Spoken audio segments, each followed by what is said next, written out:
¿por qué piensan que todo México siempre es puro polvo?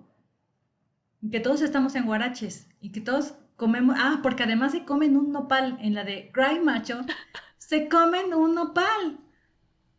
O sea, no les Sí, faltó es cierto. nada. Es una película redonda de clichés, redonda de clichés. No, les faltaron los frijoles, Sí hubo, las sí tortillas. hubo.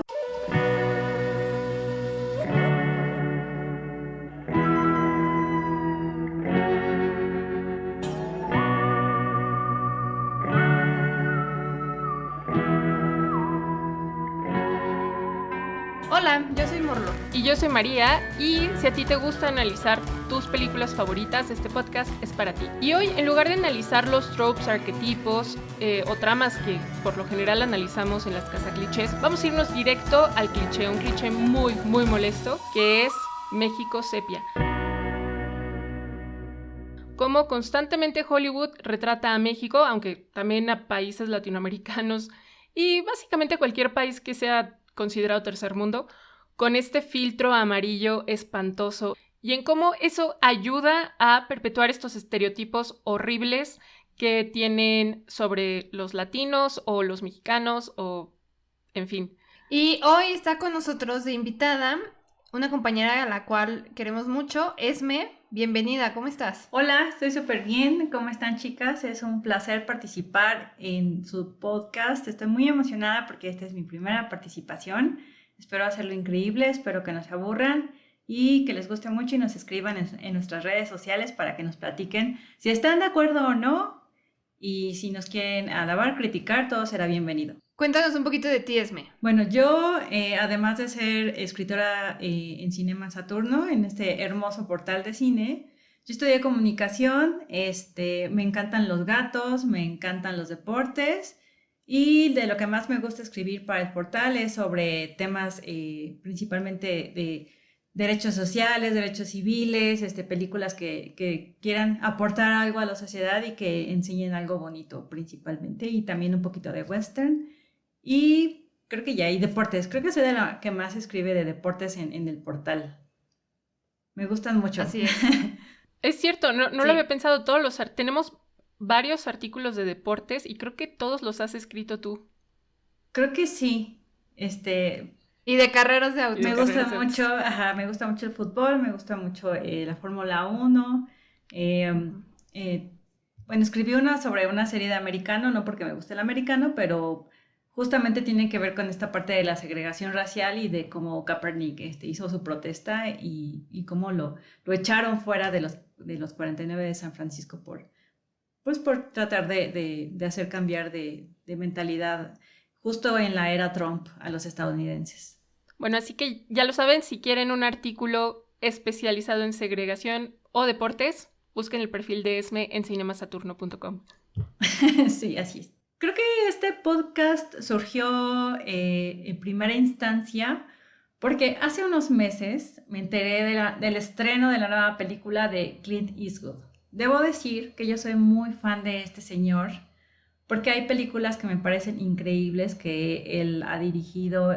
Me encantan sus películas del bueno, el malo y el feo, de cuando él precisamente participaba en western, y luego cuando empezó a dirigir, y tiene unas películas increíbles como Los Puentes de Madison, como Million Dollar Baby. Hay una que llaman Las Curvas de la Vida, que a mí me parece muy padre porque además sale Justin Timberlake, entonces me gusta mucho. The Unforgiven, sí, ¿verdad? Es Los Imperdonables. Esa película me parece una joya, está hermosa. Entonces, independientemente de lo que la gente pueda opinar de él en cuanto a su ideología política, yo entiendo que puede no gustar lo que él piensa como persona, ¿no? Y yo tampoco concuerdo con sus ideas, pero yo siempre pienso que Clint Eastwood es como Mario Vargas Llosa, ¿no? A Vargas Llosa no tienes que escucharlo, tienes que leerlo. Lo mismo pienso de Clint Eastwood. Tiene cosas muy, muy padres. El otro día platicaba contigo, María, y me decías, es que está sorprendente que el señor a sus 90 años esté haciendo cine. Así es, me parece también increíble, pero sí debo decir que pasé de la sorpresa al disgusto y al horror con esta película en particular. Y entonces dije, no puede ser que se haya tomado la molestia de acumular todo lo feo que piensa de México para escupirlo en una sola película. Ya hace poco había visto la de La Mula, que también me había dejado con un mal sabor de boca porque aunque me parece que está mejor lograda y es más creíble, deja finalmente plasmada su visión de cómo somos los mexicanos en general, ¿no? Entonces él solo es un abuelito que tiene que llevar droga, pero pues los malos somos nosotros, ¿no? No es él es un ciudadano norteamericano en esas circunstancias, ¿no? Entonces dije, ok, no me desagradó tanto esta película, pero definitivamente Cry Macho es una grosería y es un insulto. No solamente está increíble en el sentido de que no le crees nada al señor porque ya está muy abuelito y no puede ni caminar. Sí. Todo lo que dice de México es otra vez lo que vamos a platicar aquí, que es el cliché llevado al extremo de lo que es México. Estereotipos de cómo somos. Exacto, y al final es predecible y es fea. Entonces yo no quiero pensar que esta película pueda ser la última película de este señor, porque es muy probable, y que se vaya con esto, ¿no? Entonces, por eso me gustaría como desglosar un poquito de qué dice, cuántos clichés encontré en su película y cómo podemos compararla con otras películas donde también es lo mismo siempre, ¿no? Como ustedes dicen, México sepia. Y en este sentido yo quiero saber, ustedes chicas que son las especialistas, ¿por qué el color sepia? ¿Quién lo escogió? ¿Qué significa? ¿Qué transmite? ¿Y por qué está presente en todas las películas donde se habla de México o donde hay escenas de México o está sucediendo algo en México?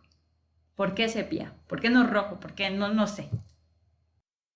Yo lo que tengo en mente es porque, obvio, o sea, el color sepia refleja, si lo ves en fotografías, en papel, en periódico, no sé, viejo, oldie, cosas no actuales, no novedosas. Y también siento que en parte desierto y calor y mucho no progreso, porque pues en el desierto cuánto progreso puedes tener, ¿no? Entonces creo que de ahí deriva mucho que nos pinten con esos tonos, sobre todo cuando son escenas, como dices, en México, o cuando toda la película es en México, de que es eso, no sin progreso y cosas anticuadas, pasadas. Ok. ¿Tienen algo que ver con emociones como triste? No lo sé.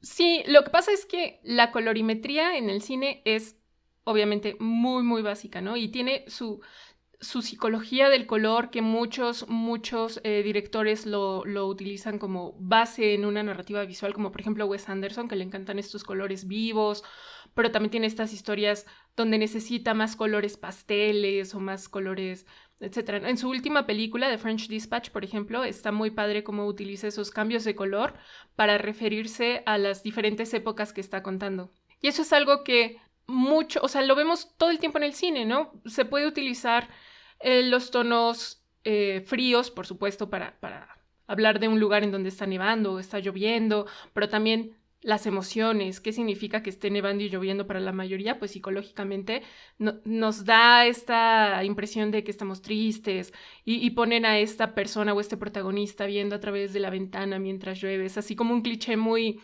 muy clásico, pero es un cliché porque pues es lo que nos viene a la mente muy fácilmente, ¿no? O sea, es al mismo tiempo que puede ser muy molesto porque ya está muy visto, tiene un sentido que lo hagan porque es lo que más apela a nuestras emociones. Y creo que de la misma manera el color sepia, o sea, sí es lo que decía Morlo de, pues, para la mayoría de los estadounidenses y para Hollywood, si quieren contar una historia en México, generalmente es en el desierto o una zona así de puro calor, que es lo que está como más pegado a ellos, ¿no? Y no sé si alguna vez...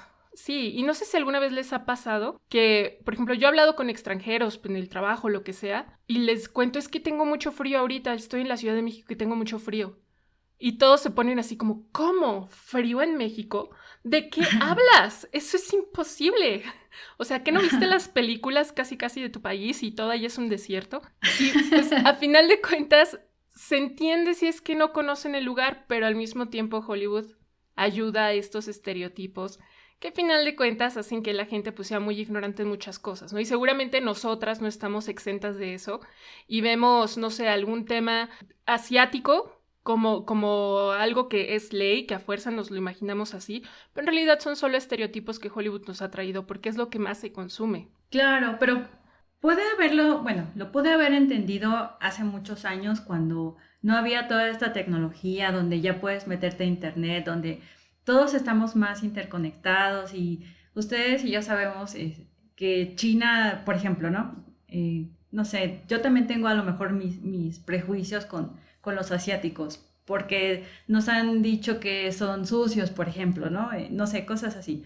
Pero también entendemos que tienen unas ciudades súper modernas, mucho más modernas que las de nosotros. Ahora mismo se están desarrollando las Olimpiadas en su país y está increíble y tienen toda la tecnología y están a la vanguardia, porque los norteamericanos no agarran un teléfono y se ponen a buscar todo lo que es México, ¿no? Es un país muy amplio, sí es cierto, con muchas realidades. Yo no estoy diciendo que no haya pueblitos, que no haya desierto, que no haya peleas de gallos, claro que las hay, pero es que es un país muy diverso y ¿por qué siempre contar lo malo y por qué siempre enfocarnos en el atraso, ¿no? Entonces, yo quiero pensar que todo esto viene a raíz de lo que dices, de cómo los norteamericanos en general piensan en los latinoamericanos, ¿no? Que no nos esforzamos, que somos huevones, que somos bananeros, que nada más somos para que nos exploten y no ven toda esa riqueza cultural y pues que también hay ciudades muy desarrolladas,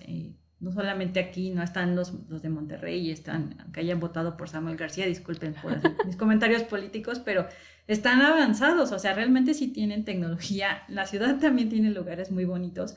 ¿Por qué no se enfocan en eso? O sea, ya lo vimos hace muchos años hasta con Speedy González, con estas caricaturas donde los muñequitos tienen un zarape, un sombrero, porque sí, o sea, sí hay partes de México así. Es cierto que viven pegados a la parte de desierto de México y que probablemente es lo que vieran durante mucho tiempo de nosotros, pero ya tienen acceso a muchas otras cosas y entonces que este señor haga en pleno 2021 una película donde cree que todavía todos estamos en guaraches, sí es muy molesto. Bueno, a mí me molestó mucho porque además iba de cliché tras cliché tras cliché, entonces dije, de verdad este señor se está aventando todos. El primerito es de, voy a ir a la Ciudad de México a rescatar al hijo de mi amigo y entonces hace una toma de la Ciudad de México, se ve el zócalo de la Ciudad de México y corte A, está en un rancho rescatando a un chamaco donde están unos narcos y entonces el chamaco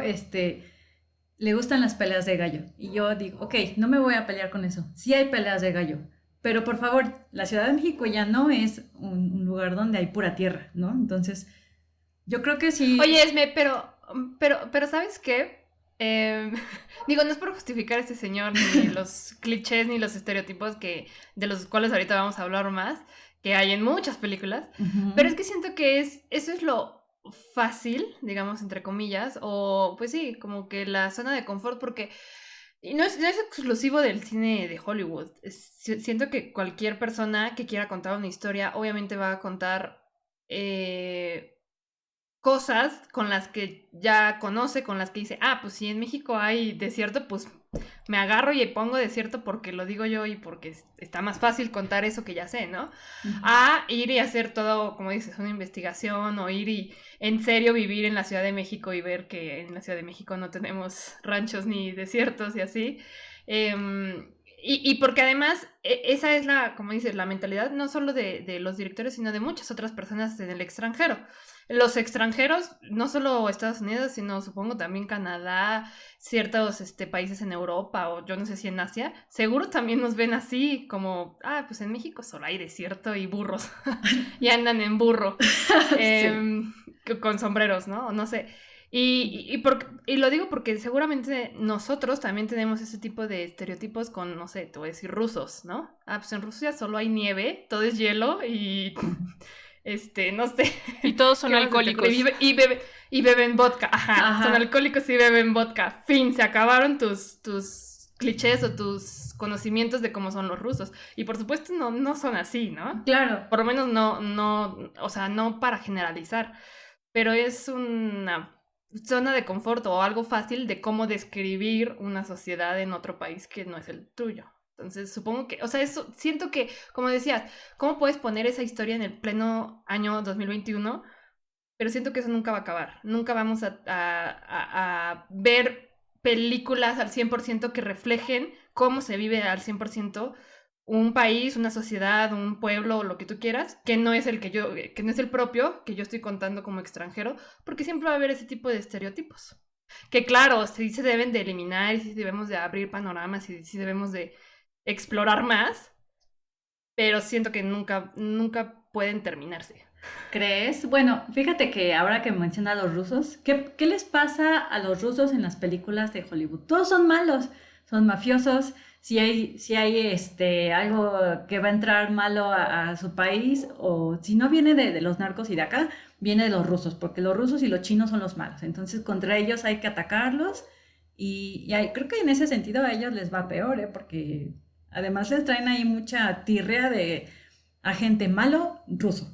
¿No? Es que como en automático. Entonces, fíjate cómo eso permea en la sociedad, que a mí me pasó que una compañera de trabajo no se quería poner la vacuna Sputnik. Entonces yo le dije, ¿por qué? Sí, en las investigaciones dice que de hecho es de las más eficientes. Y le dije, no me digas que es por las películas y por qué piensas que viene de Rusia y es malo. Y me dijo, la verdad, sí. Y me sorprendió mucho porque eso sí finalmente va permeando en la sociedad. Y por ejemplo, qué bueno que mencionas esto. En septiembre me parece que saqué un cortometraje francés de México, ¿no? Y entonces era El Luchador. A mí no me gustan las luchas, pero me pareció interesante mostrarlo porque es la mirada de los franceses, ¿no? Entonces, ¿qué pasaba? Igual, era un pueblo, había papel picado, había una iglesia, estaban los abuelitos, que además creo que me hicieron ver ustedes que como era un abuelito güero, o sea, como que había ciertas inconsistencias, pero en lo que sí coincidía era que era desierto y Y en un mercadito de un pueblito. un tianguis, exacto, y dices, ok, bueno, y tampoco es muy viejo, de hecho es un cortometraje reciente, y todavía aún más reciente en la serie de Ted Lasso, que está muy divertida, hay un jugador mexicano. Entonces, hay jugadores de todos los países en ese equipo. Hay uno noruego, hay unos que incluso vienen de África. Hay muchas nacionalidades. Y entonces, ¿cómo se imaginan que pintan al mexicano? Fuera, que ya no están en la cancha, ya salieron y se vieron en una reunión. ¿Cómo se imaginan ustedes que lo visten? No me digas que le ponen sombrero y zarape o algo así. No puede ser. No tanto, pero para empezar, su peinado es como pasado de moda, ¿no? O sea, todos los jugadores traen ya saben, su copetito, pues todo muy moderno, como los futbolistas suelen ser como muy fashion y están muy bien peinados, pero él trae su cabello como semilargo, como tipo ochentero, ¿no? Lacio hasta acá, ¿no? Y siempre trae una de estas, como ponchos o camisas más coloridas. Y él es muy alegre, o sea, creo que es una cualidad bonita que sí se refleja siempre, sí es un cliché, pero está padre, ¿no? Somos alegres, es cierto. Pero él además es supersticioso, se persina, una vez creyó que había caído una maldición en el juego, entonces estas cosas que dices, a ver, espérate. No, no, tampoco, aunque sí muchos mexicanos somos católicos, no todos nos estamos persinando todo el tiempo, ni todos creemos que hay brujería y no todos nos ponemos ponchos, o sea, y están los africanos y yo jamás he visto que ninguno de los chicos jugadores africanos traigan su ropa típica, ¿no? Que nosotros Claro. podríamos pensar en África, todos andan en guarachitos, están muriendo de hambre y no es así, ¿no? Sí, es que definitivamente los estereotipos, creo, vienen como por una construcción social y eso, o sea, eso me queda claro, ¿no? Por ejemplo, ahorita que estabas diciendo que ponen a este mexicano rezando y así, ¿cómo los extranjeros no van a creer eso si fuimos la burla cuando su señor presidente dijo que hay que rezarle a los santos y que tenía su calcomanía y que eso nos iba a proteger? O sea, es ridículo, es ignorante. El detente. Exacto. Y Yo sí tengo un detente. Y es el presidente, entonces obviamente vamos a dar esa imagen. Y también en el cine mexicano tenemos a Pepe el Toro, o sea, hubo un tiempo en el que algún extranjero me dijo algo así como, es que yo creí que todos hablaban así todo el tiempo, y pues, o sea, sí. hay muchísima más variedad, ¿no? O un colombiano alguna vez llegó acá y escuchaba a los veracruzanos y decía, wow, es que hablamos igual. ¿Cómo? ¿No hablan todos, absolutamente todos como Pepe el Toro? Pues no, claro que no. Pero lo que sí es cierto es que Hollywood tiene una influencia a nivel mundial y no podemos negar que Hollywood sí hace que esos estereotipos se hagan todavía más grandes y que además permeen más allá. O sea, para que Hollywood... Los refuerza. Sí, exacto. Incluso ver colores sepia en películas hollywoodenses ha hecho que nosotros como mexicanos creemos películas con filtros sepia. Se me hace ridículo, pero sí ha pasado así. Y es a final de cuentas algo que puede llegar hasta ser muy subconsciente. Pero ahí está, o sea, ahí está. Tenemos estas películas de migrantes y casi todas están en color sepia. Son muy raras las que no están en ese tono, ¿no? Y por otro lado, quiero decirles algo que encontré cuando estaba investigando un poquito de este tema, y es sobre el orientalismo. Edward Said fue un crítico y académico que escribió justamente un libro llamado Orientalismo, y básicamente lo que él decía es que el orientalismo es la dominación política, económica, cultural y social de Occidente, no solo durante la época colonial, sino también en el presente, ¿no? Obviamente de Occidente sobre Oriente, pero pues aplica para todo, aplica también para Latinoamérica. Esto está muy cañón porque de verdad es estos prejuicios que tiene Estados Unidos y que esparcen en el mundo porque pues, son una potencia y porque no hay ninguna industria más fuerte en cine que Hollywood, desafortunado o afortunadamente, pues sí, hace que el resto del mundo nos vea de una manera horrible, espantosa, donde todo el mundo piensa que en cuanto ponen un pie aquí ya van a llegar los narcos y lo van a matar. Y es algo pues, que está muy feo y a lo mejor siempre va a haber ciertos estereotipos, pero sí es importante que hablemos de ellos porque sí ayudan a que los estereotipos cambien. O sea, como sea, no podemos simplemente decir, pues sí, siempre va a haber estereotipos y ya se acabó. No, tenemos que hablar de ellos. Como dice Morlo, que no van a cambiar. No, tenemos que hablar de ellos y tenemos que quitarlos. Ese estereotipo de los rusos malos viene obviamente de una historia que tiene Estados Unidos de lucha de poder contra Rusia muy intensa, que pues todos nos lo creímos al final. Es el dominio político, económico que está haciendo Estados Unidos con el resto del mundo. O sea, eso sí existe. Parece a lo mejor una idea muy subversiva, pero sí está ahí, está como muy, muy presente en el cine. La primera película que puso un filtro sepia en México fue Traffic, de Steven Soderbergh. Pero ¿y de y qué eso año fue más o menos en el 2000, me parece. 2001, sí. 2001. Ahora, digo, obviamente esta fue una película que está hablando pues, tal cual de drogas, pero no se necesita que sea una película de drogas puede ser una película de acción tan sencilla como James Bond. Y quiero contar esta historia porque a mí me impresiona mucho el impacto que tiene Hollywood en todo el mundo, pero quizá en México más, porque no sé si es porque estamos muy cerca o qué pasa. Pero cuando se grabó en Ciudad de México la de Spectre, no sé si recuerden esta escena del desfile de Día de Muertos, pero se hizo en el centro histórico de la Ciudad de México. Uh-huh. Y a mí me da muchísima risa esa escena porque además de que está el filtro sepia así súper notorio y horrible y espantoso, le pusieron hasta polvito en el ambiente. Sí. Como si no tuviéramos como tierra. Pavimento, sí, así como tierra, como si estuviéramos en un pueblito. Y es el centro histórico de la Ciudad de México. O sea, digo, si hay mucha contaminación, no les voy a decir que no, pero de ahí a que haya polvito en el ambiente, parece ridículo, ¿no? Parece que está haciendo una película de hace 10 años, digo 100 años, y no, es James Bond. Exacto. Y algo muy interesante de esa escena que se grabó aquí es que no sé si sabían, pero nosotros, porque hay muchos mexicanos, aunque no lo crean, que no se acuerdan de esto. Nosotros no hacíamos ningún tipo de desfile en el Día de Muertos, no lo hacíamos. ¿Y qué pasó? Que llegó la superproducción de James Bond, llegó a México y dijo: Ciudad de México, déjame cerrarte tu centro histórico para filmar James Bond. Bueno, pero ¿cuál va a ser nuestro trato? Me vas a tener que dejar todo lo que los pues estos monos espectaculares que hagas para tu película van a ser propiedad del gobierno de México. Además de, obviamente, ciertos millones que tuvo que haber pagado, ¿no? Pero ese fue el trato. Y esto lo sé perfecto porque yo llegué a una entrevista de trabajo para participar en el rodaje. Y recuerdo que no me contrataron. Pero recuerdo que la asistente de producción que me estaba haciendo la entrevista me explicó todo este trato que se llegó a hacer. Y me dijo, es que el gobierno de la Ciudad de México, cuando escuchó esta idea, dijo, pues de aquí soy. Voy a empezar a hacer un desfile en la Ciudad de México.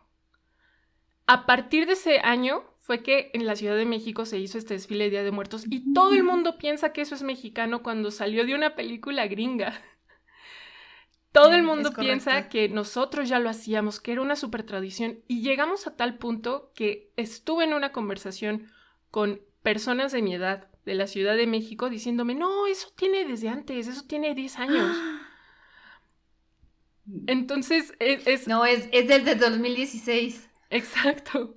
Está muy cañón cómo Hollywood puede realmente impactar, incluso en la visión que nosotros tenemos de nosotros mismos. Pero es que a mí también me sorprende además la memoria tan corta que tenemos. Siempre no puede ser posible. A mí no me parece que lo que nos dejó James Bond sea malo, per se. O sea, no. Vaya, no me molesta, ¿no? Si la gente... Nunca he ido, no me llama la atención, me gusta mucho la tradición, pero no me gustaría el desfile, pero creo que la gente se divierte y se disfrazan, se maquillan y salen y me parece bonito. A mí me gusta más la parte donde pones tu altar en casa y si quieres ahí le podemos entrar como Coco. Con Coco, Sí. No sé por qué no te gusta, María, no te entiendo. Es que fíjense, ahorita que puse el ejemplo de James Bond, otro problema que veo, Coco. No sé si han visto, pero Coco, bueno, seguro han visto. Coco vende muchísima mercancía, ¿no? Además de que me molesta porque Disney trató de patentar el Día de Muertos, que es absurdo. Disney empezó a poner en sus productos Día de los Muertos, no Día de Muertos. Y parece un cambio pequeñito, pero es un cambio muy importante porque nosotros nunca hemos dicho Día de los Muertos, es Día de Muertos. Y el hecho de que la gente está cambiando su manera de decir una fiesta tan importante para nuestro país y lo está transformando a Día de los Muertos, o sea, también habla del impacto que tiene Hollywood. De nuevo, parece algo pequeñito, pero pues no lo es, porque así van cambiando nuestras tradiciones de alguna manera. Fíjate que no había notado lo del título de Coco, bueno, del Día de los Muertos. A mí me gustó y creo que también se los platiqué, porque creo que retrataron a la abuelita de todos los mexicanos. Bueno, también sería como ser muy generalista, ¿no? Pero la mayoría de los mexicanos tenemos una abuelita o tuvimos una abuelita Coco y entonces, pum, eso nos dio en el corazón. 2, pues es una tradición muy querida. Salieron muchas cosas que a mí me parecieron que sí estuvieron bien investigadas, pero creo que sí caen otra vez. Día de Muertos en un pueblito, ¿no? Otra vez, la familia que vive... que está el tapetito, que está el perrito callejero, que están los músicos en el kiosco. Sí, ok, sí es cierto, existe, sí lo podemos ver, si vamos a Janitzio lo vemos, no pasa nada. Pero otra vez se quedaron en la raya de además el cine de oro, porque estaban Cantinflas, porque estaba escenificado Pedro Infante, Frida, cosas que está bien, sí son México, porque es cierto, el mismo... patinador que va a estar hoy, lo vimos participar con su traje de charro, porque además es de Guadalajara, o sea, vaya, son cosas que sí se fortalecen, que sí son parte de nosotros, pero otra vez se quedaron como México en los colores, México en el pueblito y México en esa tradición que a mí me pareció bonita, bien retratada, pero que cae otra vez hasta ahí, ¿no? En el cliché de lo que somos. Y no van más allá. A mí sí me gustó Coco. A mí también. Muchísimo. Lloré. Pero tengo que decirlo. Te voy a decir... sí, yo también lloré. No, que levante la mano quien no llora. Ah, María, porque No, yo sí lloré. O sea, sí es más una película bonita. Creo que no es tan fiel. O sea, no es una película que debas de ver si quieres realmente informarte del Día de Muertos. No lo es. Pero no ves esa película para informarte de Día de Muertos, Mary. Y te voy a decir un punto a favor de esa peli que yo he visto que sí surgió a partir de esa película, pues. Que es que muchas personas que, ay, el Día de Muertos, ¿puedes el altar? No, eso qué fuchi, o sea, no, en mi casa ni por aquí me acuerdo cuando es Día de Muertos, ¿no? Bueno, pues muchas personas a raíz de que les dijeron, bueno, vieron la película y te quedaste con la idea de que si no recuerdas a los muertos, entonces se mueren,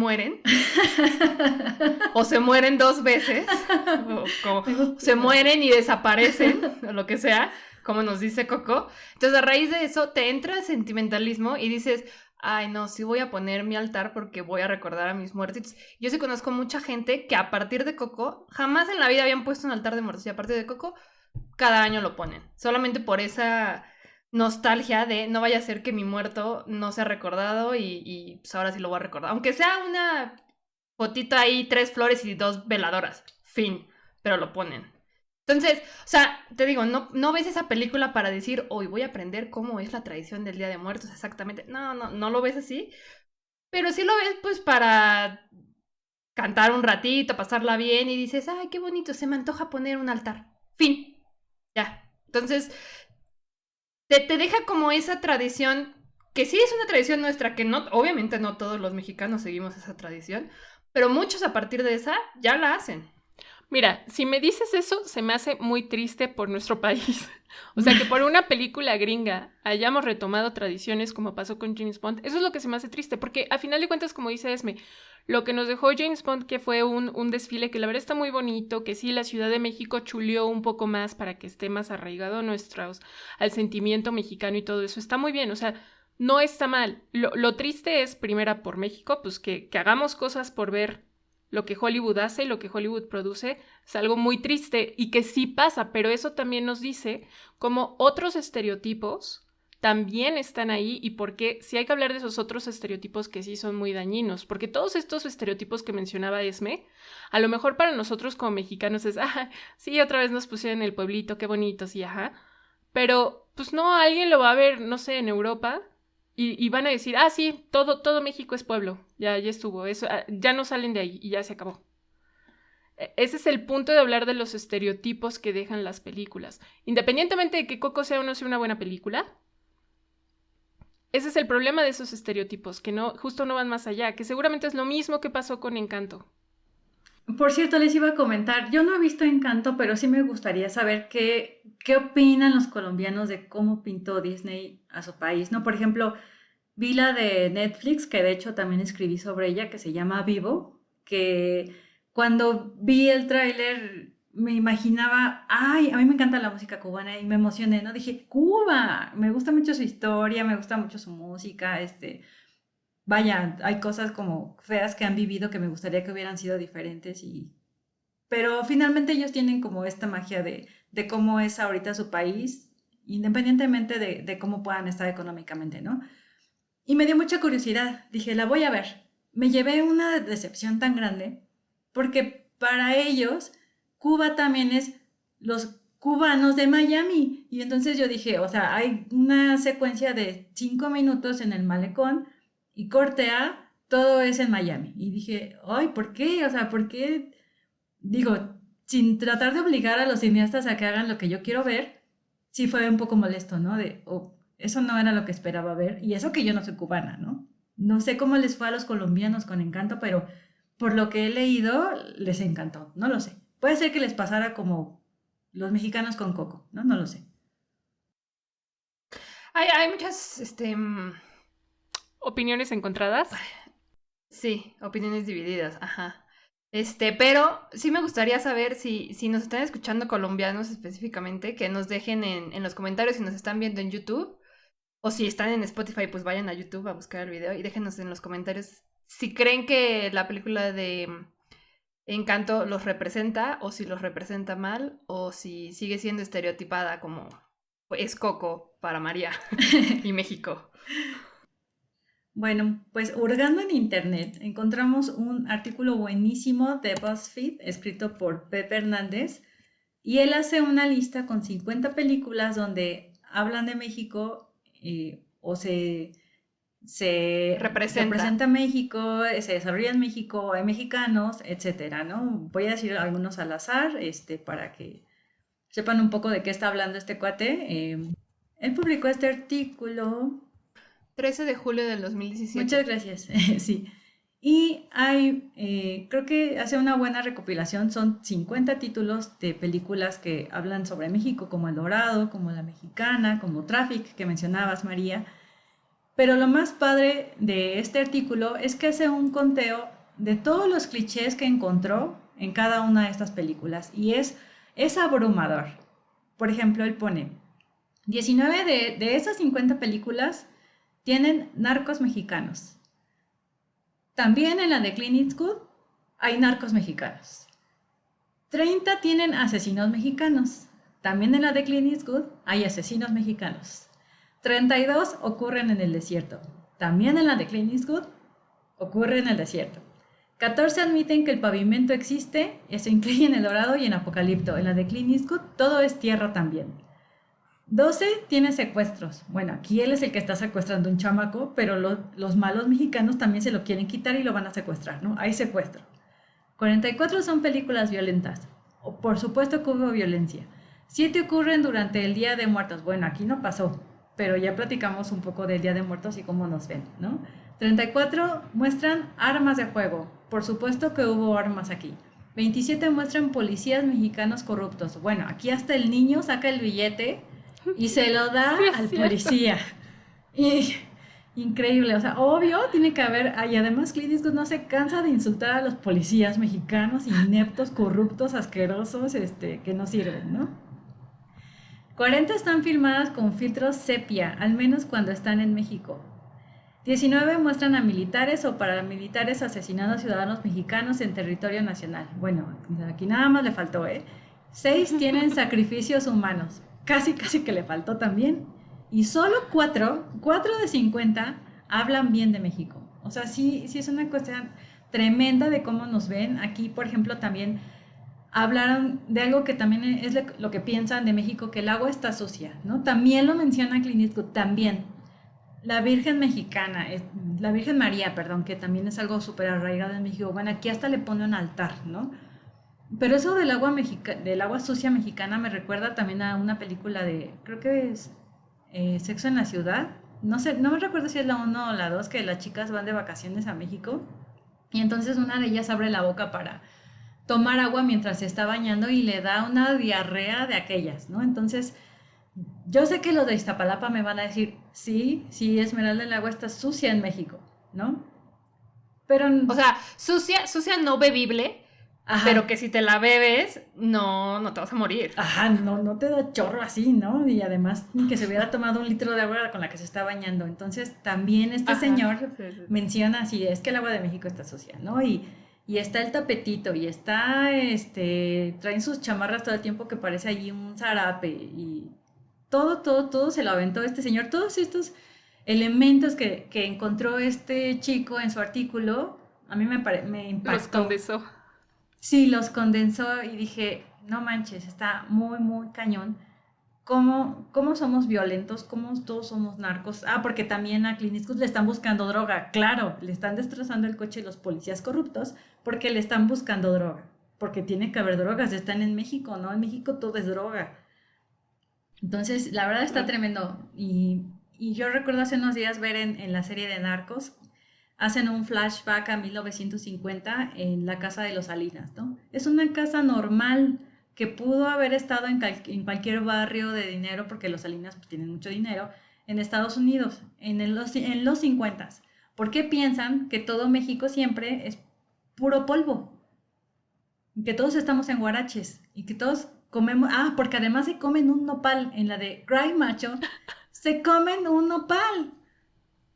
O sea, no les faltó nada. Es una película redonda de clichés. No, les faltaron los frijoles. Sí hubo. Las tortillas. Sí hubo el desayuno de huevo, frijol. O sea, sí había todo. O sea, el señor hizo una investigación de qué cliché me falta. Vamos a poner esto también.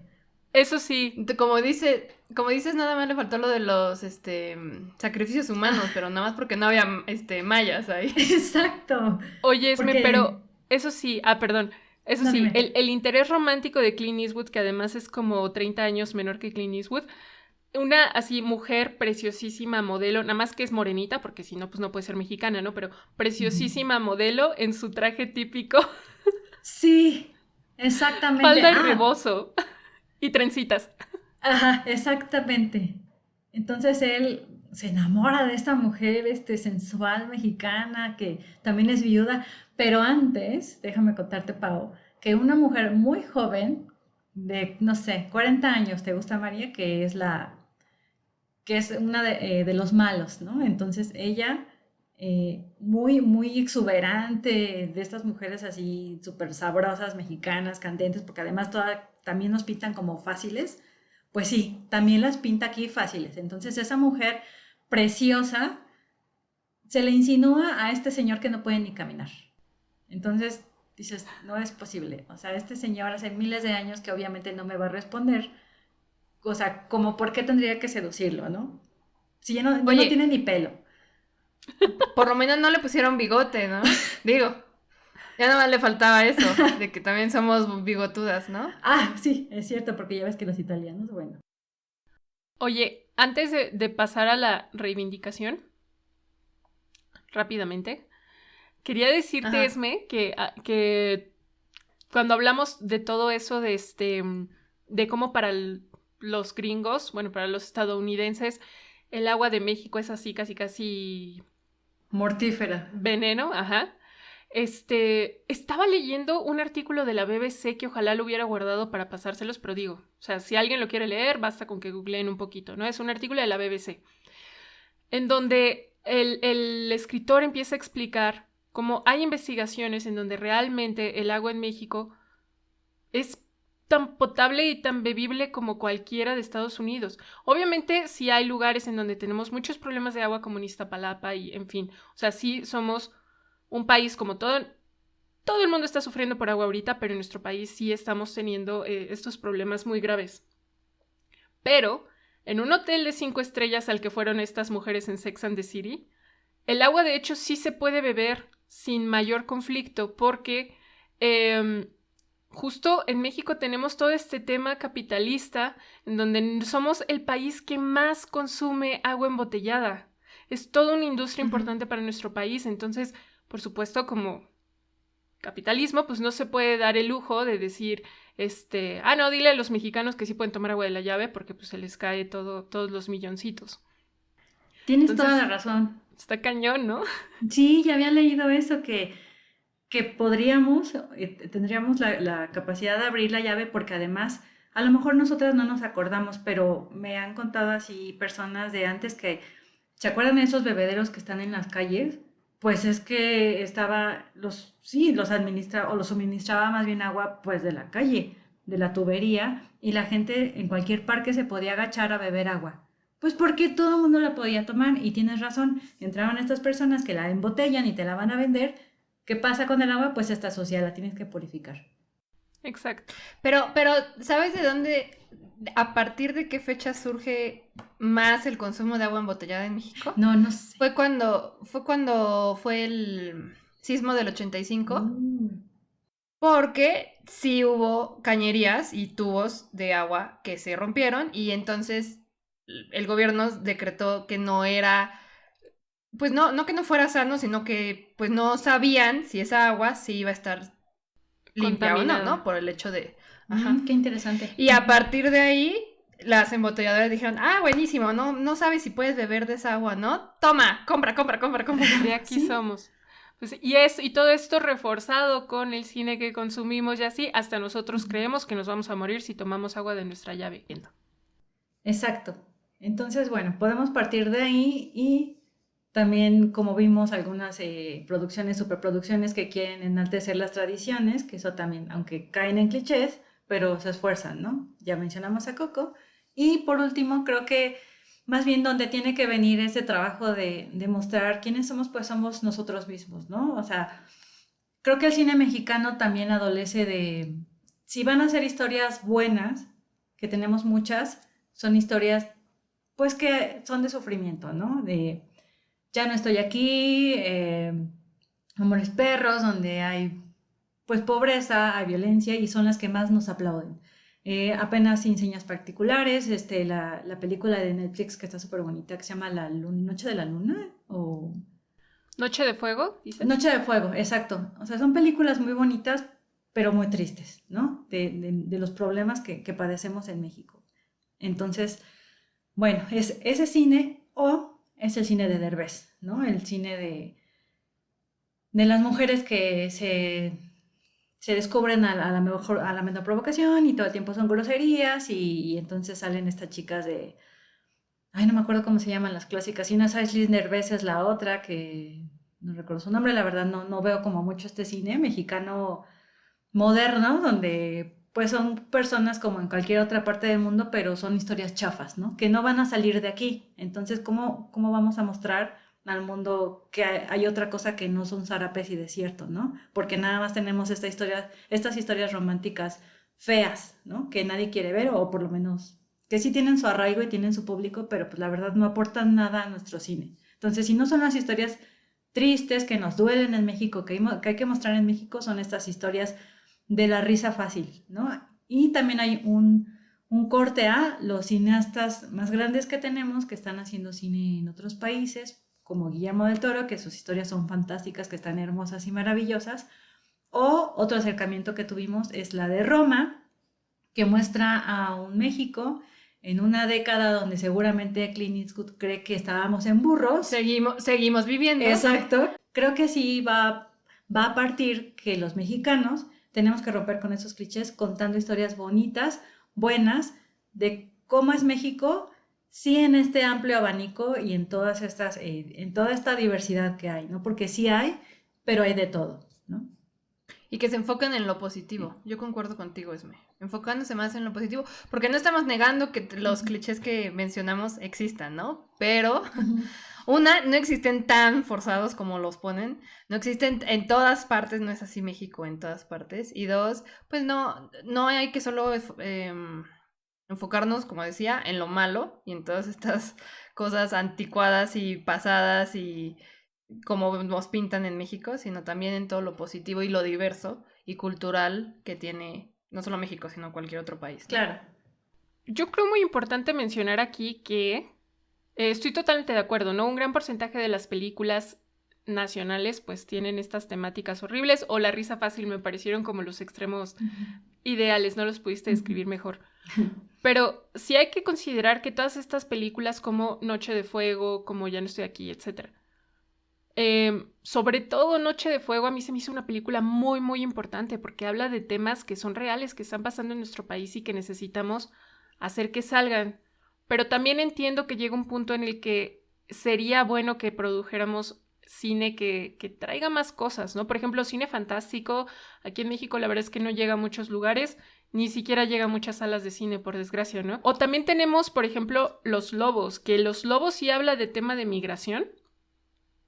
Y es esta familia, es la mamá con sus 2 hijos que se van a Estados Unidos y pues tienen una situación muy complicada en donde tienen que vivir en un cuartucho horrible, pero no, aún a pesar de que está tocando un tema tan delicado como es la migración, es una película muy hermosa porque habla sobre la relación entre la mamá y sus hijos y todo lo que la mamá hace sin que veamos a la mamá estar sufriendo todo el tiempo, sin que veamos a la mamá en estas escenas que hemos llegado a ver en muchas otras películas sobre migración, ¿no? Entonces sí, estoy totalmente de acuerdo, o sea, creo que si no vamos a cambiar los temas, porque pues entiendo que son temas muy importantes para nuestro país y es importante hacer conciencia, pues aunque sea así cambiar un poco el enfoque y sobre todo quitar, nosotros mismos dejar de poner estos horribles filtros sepias que seguimos usando en nuestras películas también.